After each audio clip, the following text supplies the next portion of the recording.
Will rising interest rates cause the Toronto real estate market to crash starting in 2023? Let's take a look at some reasons why that may or may not happen. So the basic circumstances for why the market might crash next year would be due to a supply and demand problem stemming from people who need to renew their mortgages next year. Most people get a 5-year fixed mortgage, so back in 2018, people who purchased a property are probably currently paying around 3% interest on their mortgage, but next year when they renew, rates will likely be around 6%. It's possible that the owners can no longer afford their mortgage payment due to the increased interest rates compared to 5 years ago, so they will feel compelled to sell their home. Or worse, they try to make things work financially, but they can't. They default on their mortgage payments and the bank forces them to sell. If that happens to enough people, then the market becomes flooded with listings. And if the demand isn't there to purchase a lot of the increased supply, then prices will fall as sellers become desperate to get out of their situation.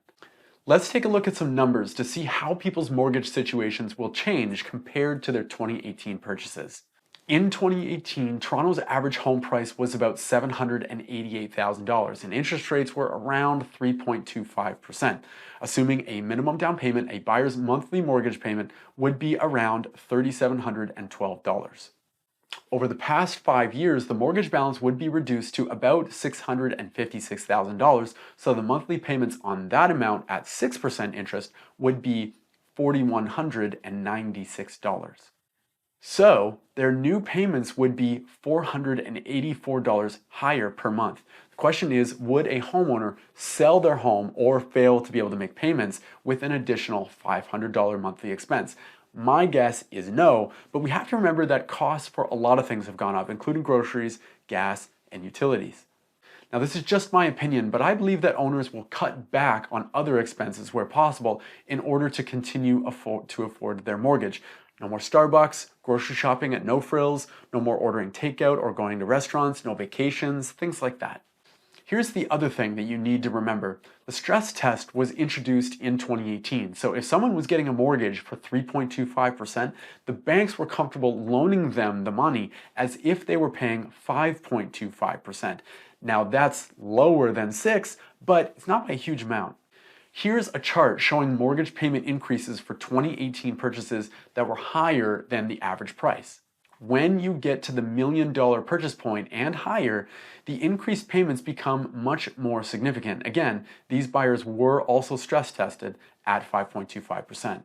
And when I look at Canadian mortgage default rates, they're really low. In 1978, a 5-year fixed rate was 10.25%, and in 1983, 5 years later, it was 13.5%, a larger increase in a 5-year span than what we're seeing today.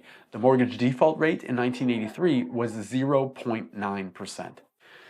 Interest rates peaked in 1981 as high as a little over 21%, and mortgage defaults were at an all-time high, but the 5-year fixed rate in 1976 was 12%, so that's a 9 percentage point increase compared to the current increase that we're dealing with of less than 3. And for context, when the Canadian default rate in 83 was 0.9%, it was 6.3% in the United States. In a sample year, I chose 2018, ours was 0.3%, and in the US, it was 1.5%.